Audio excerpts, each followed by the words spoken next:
En la primera sesión, el Dios de la música, hablamos del hecho de que a Dios le interesa nuestra música porque Dios mismo es musical. Y aún la serie de sobretonos demuestra lo que podemos aprender acerca de Dios mismo.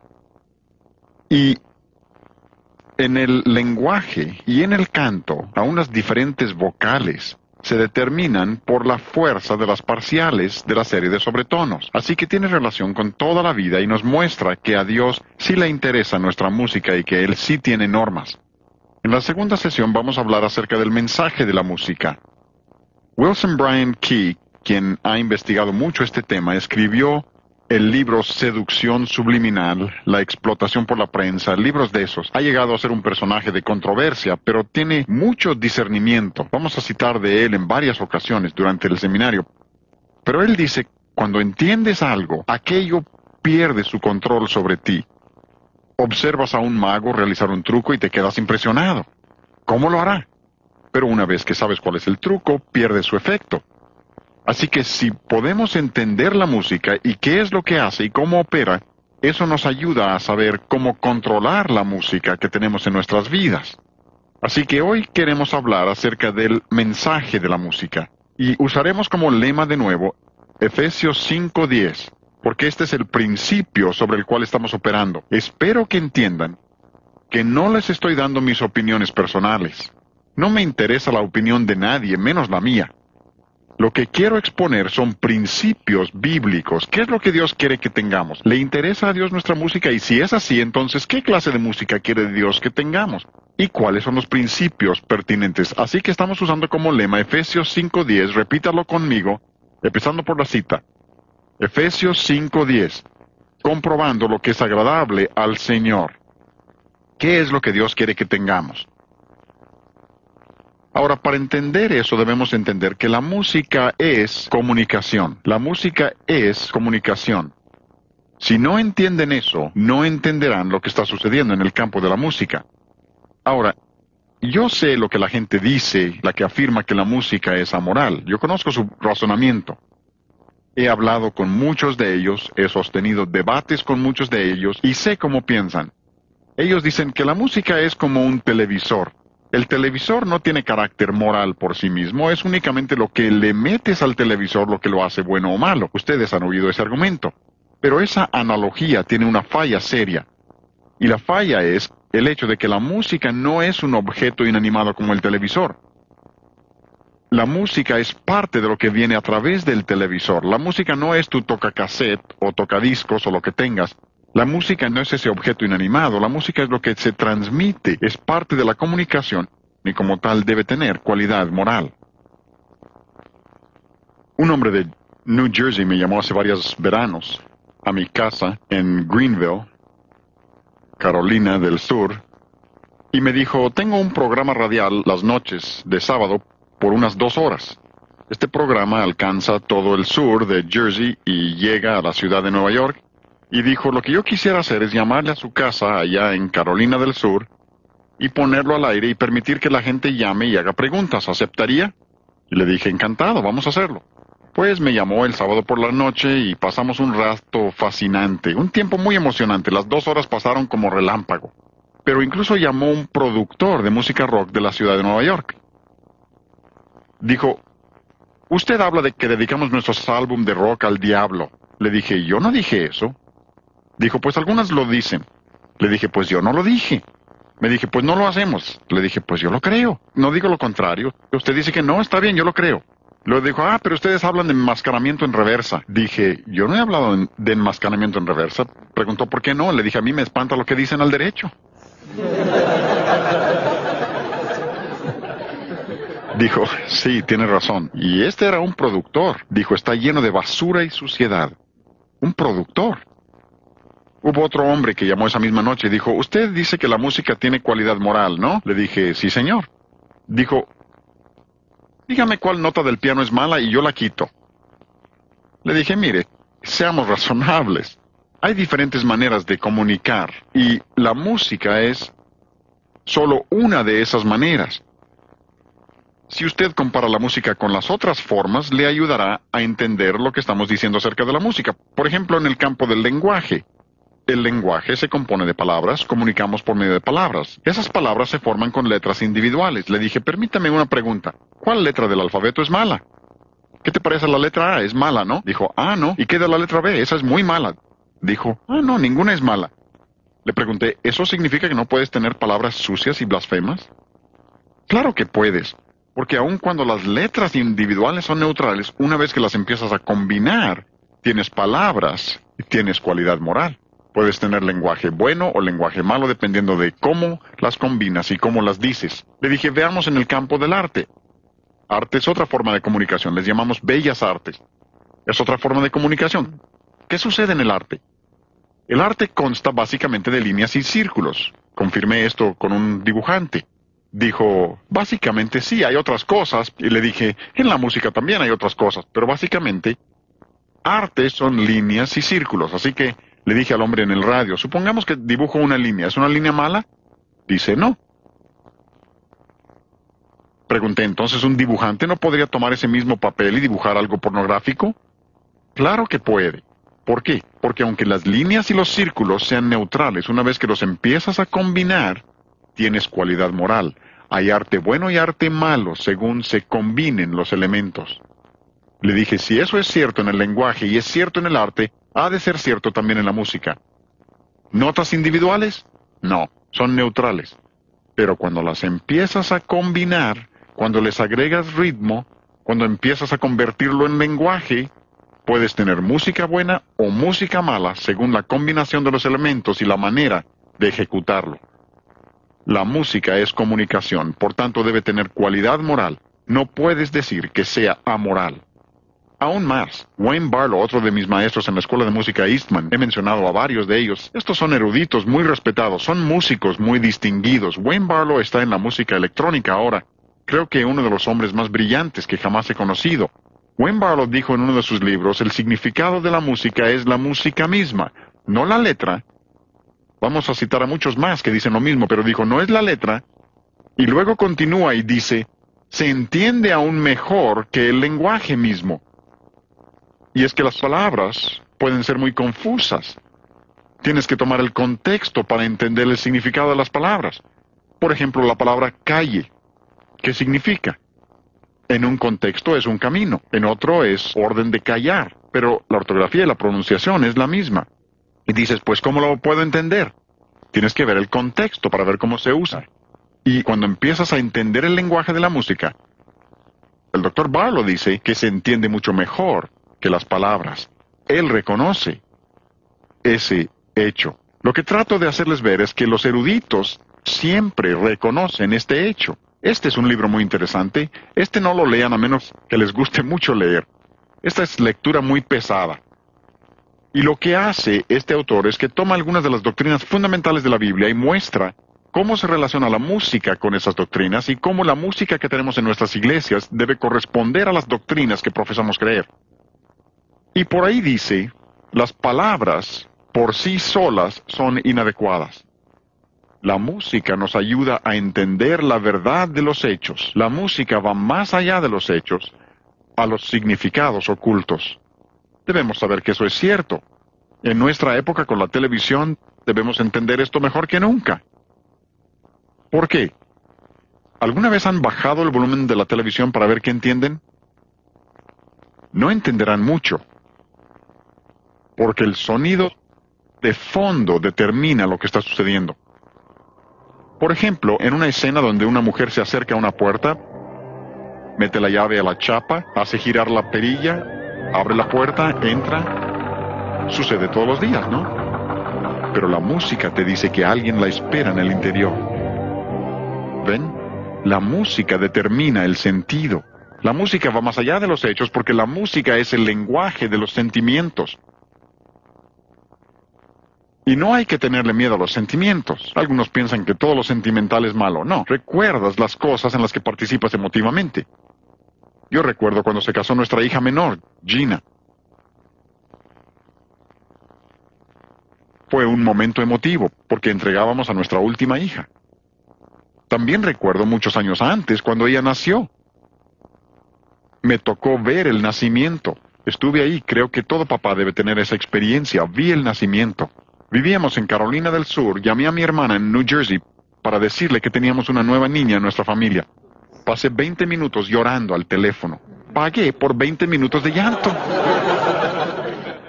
¿Por qué? Porque tenía una participación emotiva. Cuando me casé con Flora Jean, ya hace buen rato, lo recuerdo como si hubiera sido ayer. ¿Por qué? Tenía participación emotiva, y la sigo teniendo. Pero recuerdas las cosas en las que tienes participación emotiva. Dios sabe eso, por eso nos dio la música. Díganme, ¿cuántos de ustedes vivían en 1963 cuando el presidente Kennedy fue asesinado? Algunos. ¿Cuántos pueden recordar dónde estaban cuando supieron la noticia? He preguntado eso en todas partes y la gente siempre recuerda. ¿Saben por qué? Ese fue un momento muy emotivo para los Estados Unidos y puedes recordar dónde estabas cuando lo supiste. ¿Cuántos recuerdan la explosión del Challenger? ¿Dónde estaban cuando lo supieron?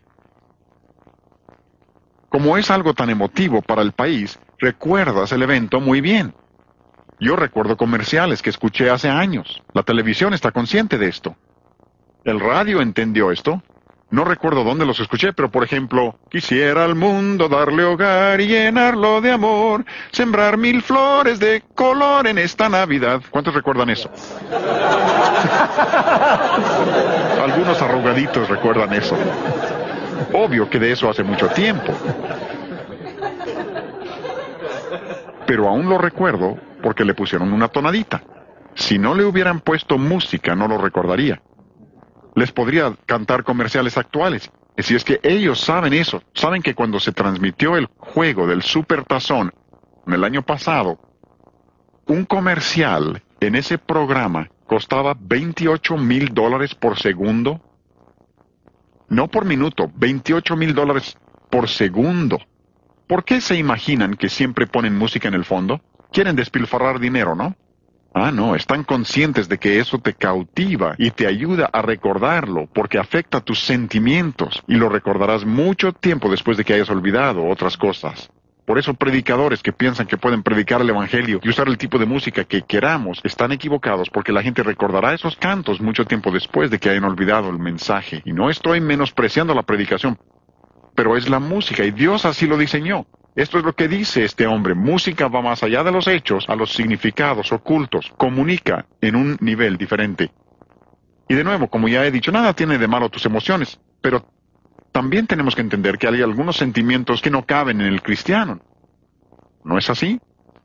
Así que si hay emociones que no van con el cristianismo, debe haber también cierta música. Si la música es un lenguaje de los sentimientos, hay cierta música que no queda con el cristiano tampoco.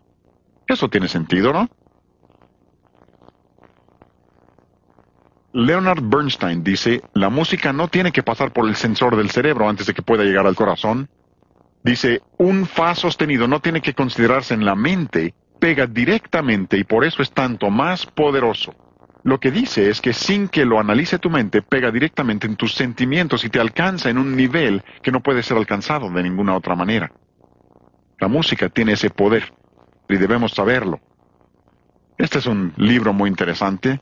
Lápidas que hablan y otros cuentos de la era de la prensa. ¡Qué títulos tan interesantes! Obvio que están en el campo de la comunicación. Este hombre se llama Gary Gumpert. Es un libro secular, pero miren lo que dice. Alguna de esta gente de la televisión pregunta, ¿cómo es posible que la inmoralidad en la pantalla propicie inmoralidad en la vida real? Dicen que simplemente no puede ser. Los magnates de la televisión dicen, no, lo que proponemos en la televisión solo tratamos de mostrar la realidad.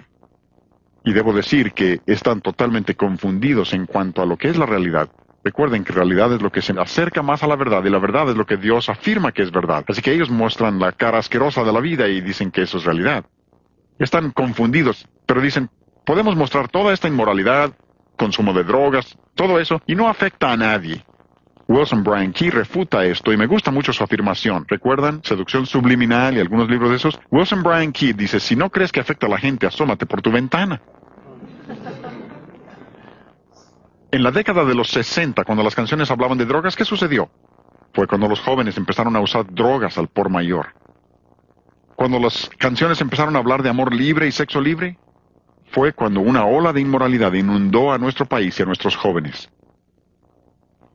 Y él dice, si no lo creen, asómense por la ventana. Si los cantos lo proclaman, la gente lo va a hacer. Ahora mismo, uno de los más grandes amenazas, incluso en la última estadística que vi, dice que la segunda causa de muerte en adolescentes después de accidentes automovilísticos en los Estados Unidos es el suicidio. Y tantos de los cantos motivan al suicidio. Y Wilson Bryan Key dice, si no lo creen, asómense a la ventana. Cuando lo oyen en las canciones, observen lo que está sucediendo. Pero los magnates de la prensa que promueven la televisión dicen, no tiene ningún efecto.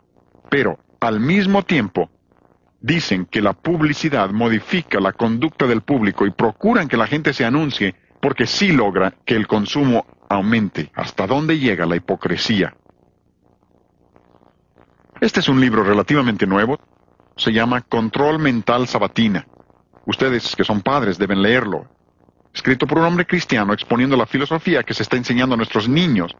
Porque los padres creen que el sábado por la mañana es bueno permitir que la televisión sea la niñera. ¿Y qué cosa puede ser más inocente que las caricaturas? Si no las has visto, debes verlas con tus hijos. Porque este hombre demuestra el hecho de que se está enseñando a nuestros hijos toda una filosofía errónea y no es una buena niñera. Les enseña una filosofía y un estilo de vida y una mentalidad que les afectará de por vida y definitivamente no es cristiana. ¿Cuándo fue la última vez que viste un programa de televisión que muestra a una familia cristiana celebrando su devocional juntos? No lo verán nunca.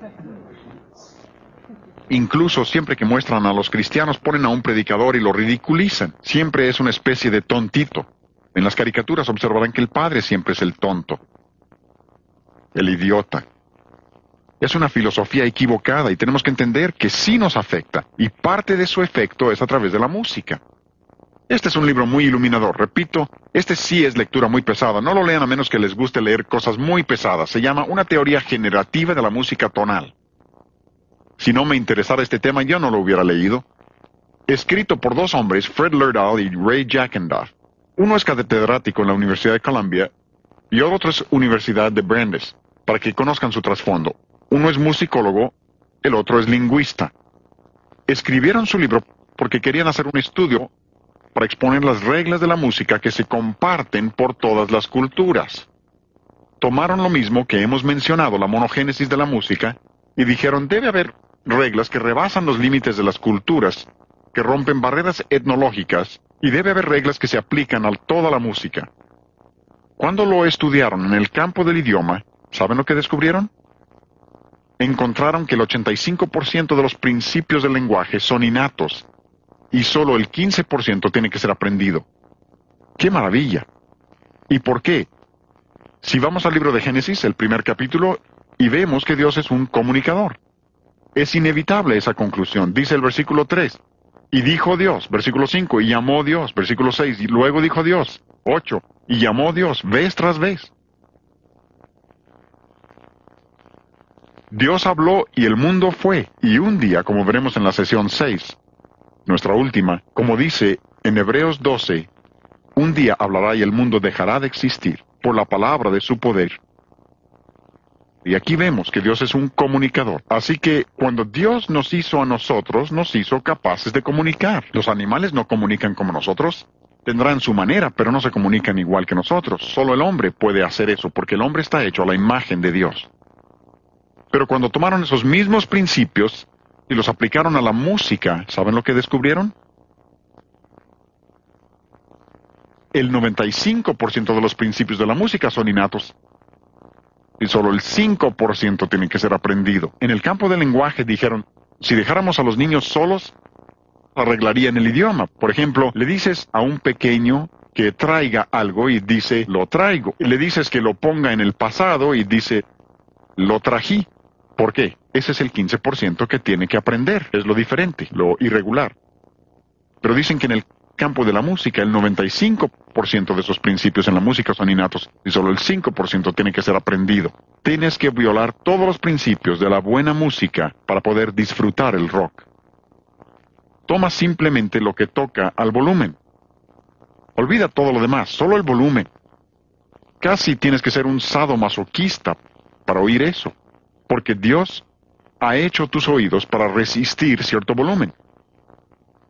Y como veremos en la sesión 5, Dios ha hecho tus oídos para resistir cierto volumen. Incluso si empiezas en 115 decibeles, no debes oírlo más de 15 minutos.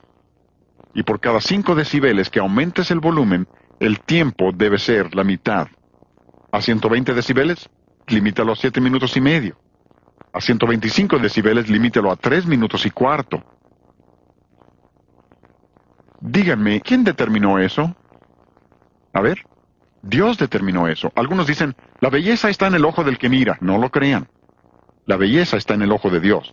Dios es el que determina lo que es bello, y resulta que estos hombres que no pretenden enseñar principios cristianos se dan cuenta de que el 95% de los principios Dios los ha puesto en nosotros en forma innata, y solo el 5% tiene que ser aprendido. Volviendo al libro de Neil Postman, Matándonos de diversión, dice en ese libro, la forma en que se expresan las ideas afecta lo que serán esas ideas. Eso debe ser obvio. Supongamos que me hacen un regalo, y sería buena idea. Imaginen que al darme ese regalo yo les digo, gracias. Dirán, lo aprecia, le voy a regalar algo más. Pero supongan que al recibir ese regalo les miro y les digo, gracias. Preguntarán, ¿qué le pasa? La manera de decirlo determina la intención. ¿No es extraño que la gente piense que pueden tomar música rock y ponerle letra bíblica y no cambiarle el significado a las palabras? Es imposible. Díganme, cuando la gente quiere maldecir, ¿qué nombre usan? El nombre de Dios, el de Jesucristo. Ustedes dirán, ¡qué maravilla! Lo están diciendo tan fuerte que se oye hasta la otra cuadra.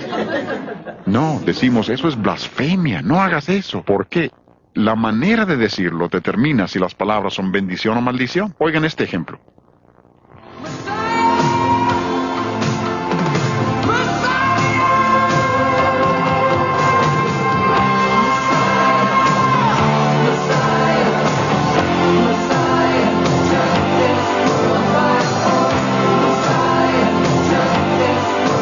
Se supone que esa es una grabación cristiana y el nombre de Mesías, pero la manera de decirlo hace que suene a blasfemia. Hablaremos de eso en la sesión 4 cuando hablemos del Evangelio y cómo en realidad lo que están haciendo es presentar otro Evangelio y otro Cristo, y lo hacen con música rock. Este es un libro interesante, y ¿qué títulos? Todos los hijos de Dios y zapatos de gamuza azul.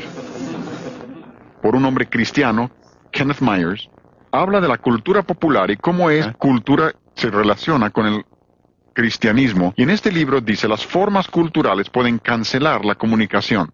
La manera de decirlo. Todos los hombres en este campo reconocen lo que les estoy enseñando. Y uso estas citas para mostrarles que estas no son ideas originales mías, algo que yo he inventado de alguna manera. Esto lo enseñan eruditos en este campo del entendimiento de los efectos de la música y la sociología de la música y todas las disciplinas que lo acompañan.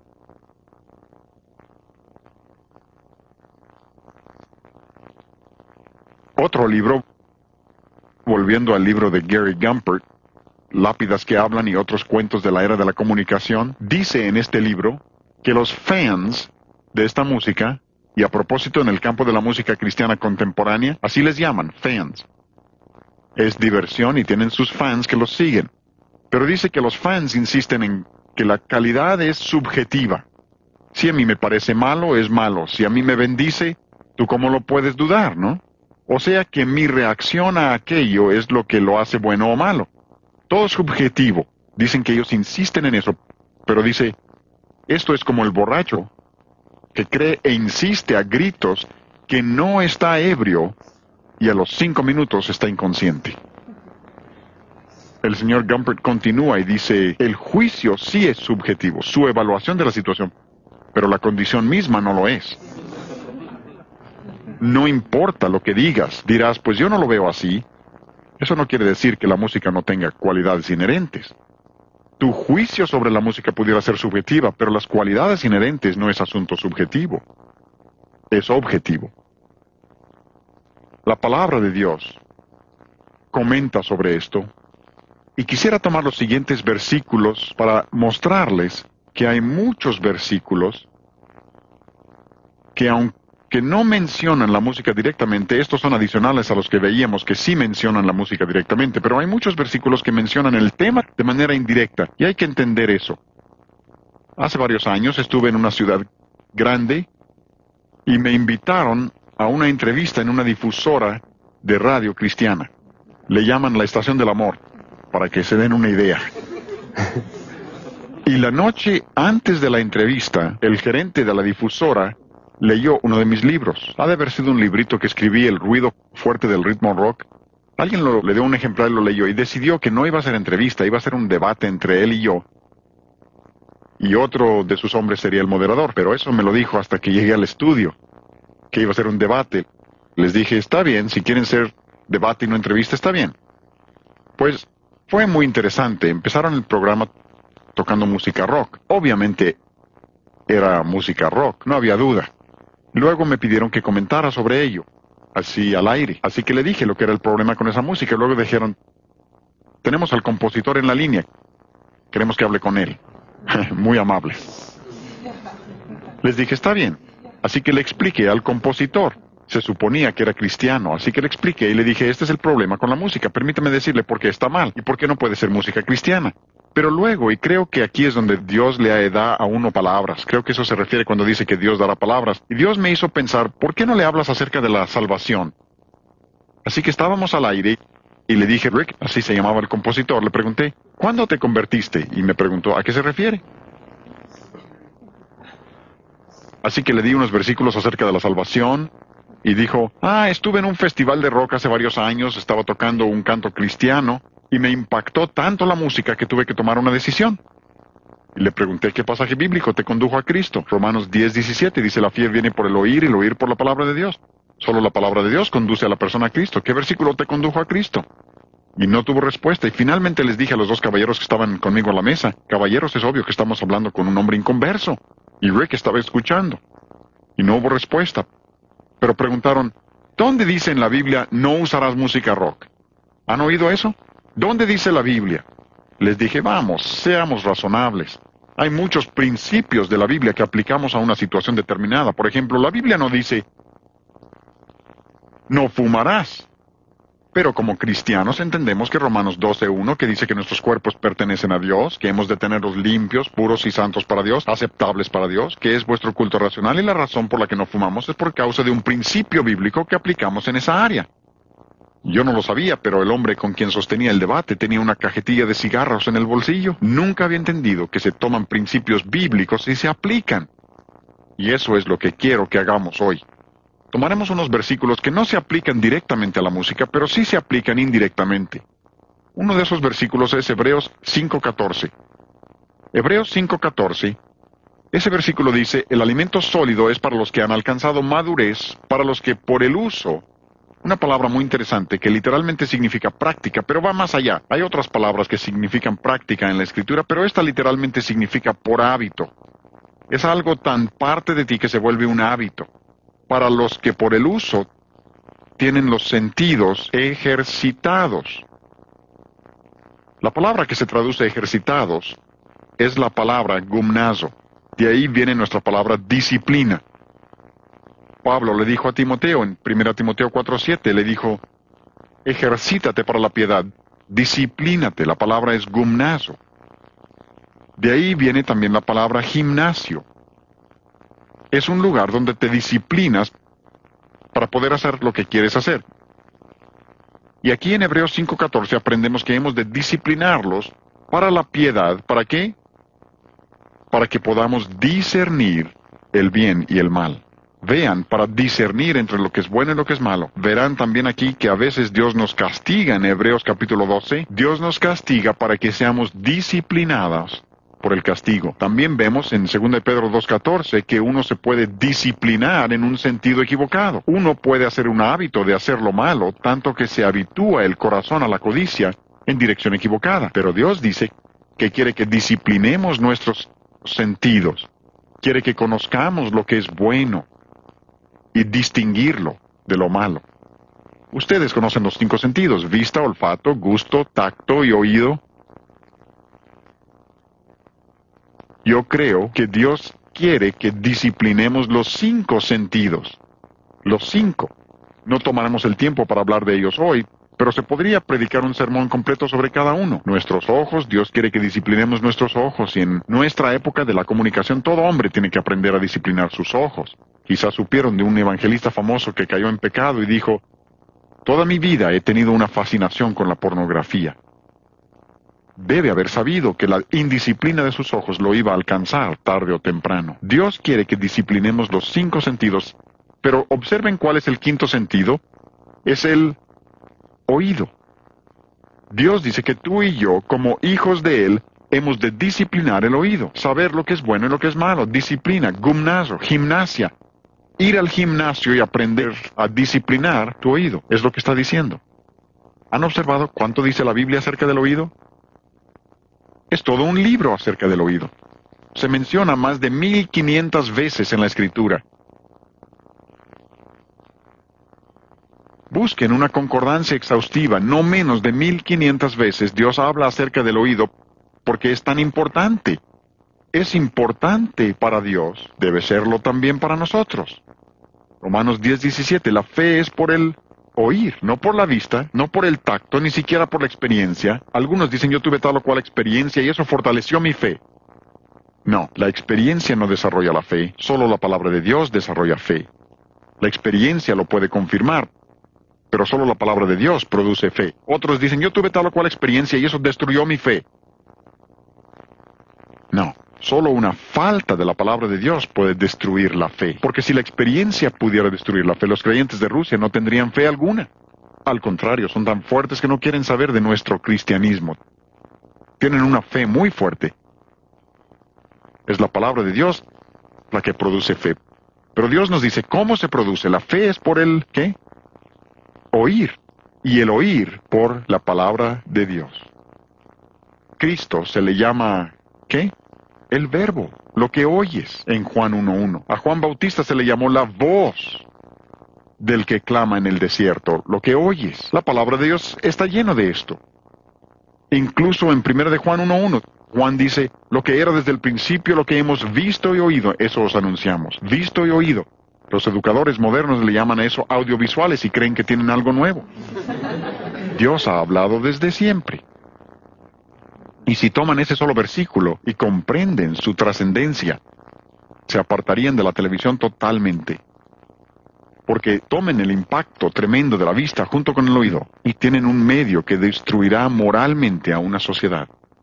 Y lo está destruyendo. Y es que el sonido influencia al ser humano completo. El sonido es transmitido a casi todos los centros nerviosos y órganos del cuerpo.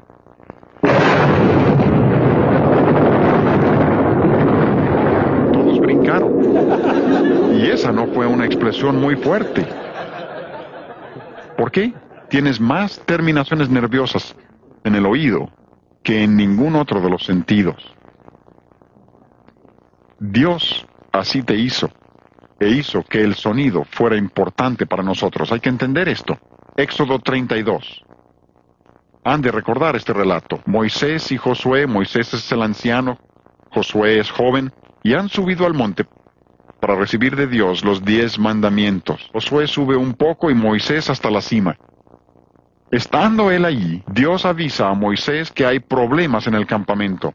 Moisés sí tenía aviso previo, pero más adelante los dos vienen descendiendo de la montaña juntos y oyen el clamor que procede del campamento. Y en el versículo 17, Josué habla y dice, Moisés, oigo estruendo de batalla. ¿Tenía razón?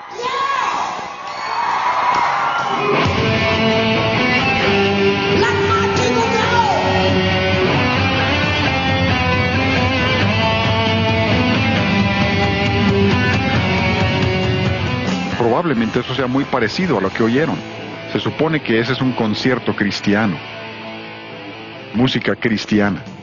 Y observen que aquí la palabra estruendo significa ruido. Significa cacofonía, sonido completamente desorganizado. Algunos no comprenden esto. Por ejemplo, cuando vuelve a hablar Moisés, dice, yo escucho estruendo de cantares. Y usa la misma palabra que significa ruido. Y algo tenía el canto del pueblo que le decía a Moisés que había pecado en el campamento. ¿Recuerdan la historia? Él tomó las tablas de piedra y las destruyó.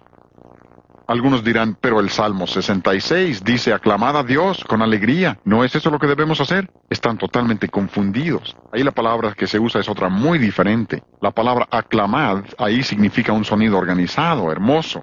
Dice, en efecto, hagan un sonido fuerte para el Señor. Y la gente malinterpreta eso y dicen, pues la Biblia dice, alabad al Señor con címbalos resonantes. ¿Por qué no podemos usar amplificadores? Dios se refiere al sonido natural.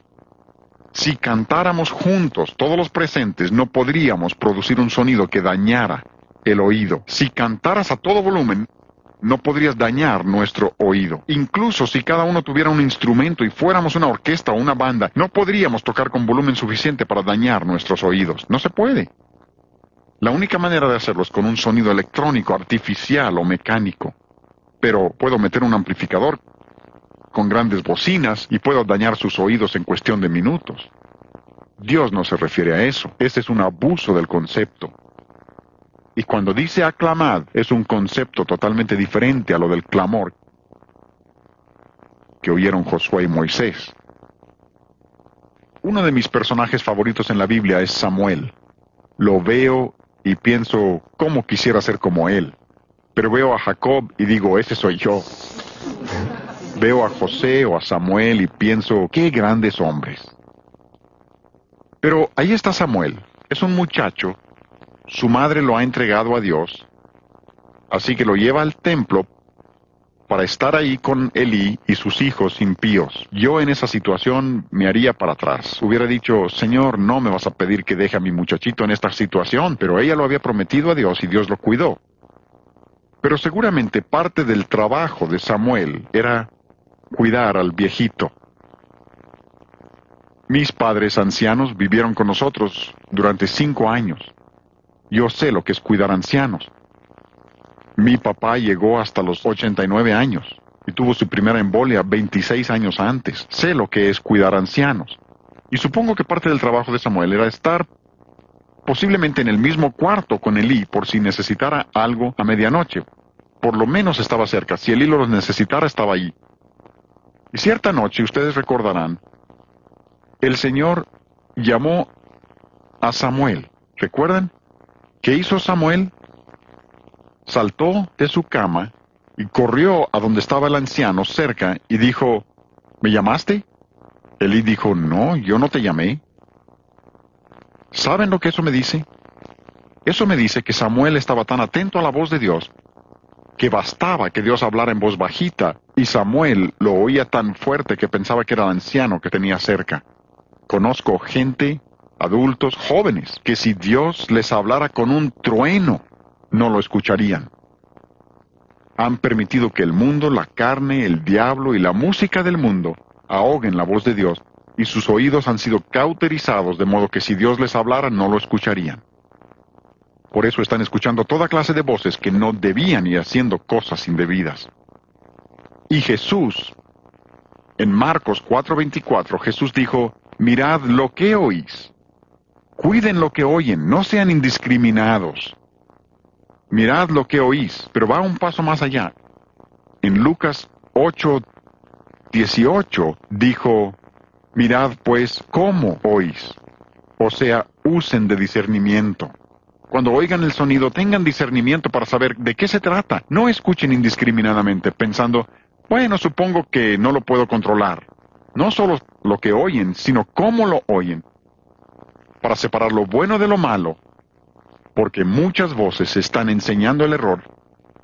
Y Dios quiere que desarrollemos discernimiento en el asunto de oír, para que podamos de nuevo juntos, Efesios 5:10, comprobando lo que es agradable al Señor.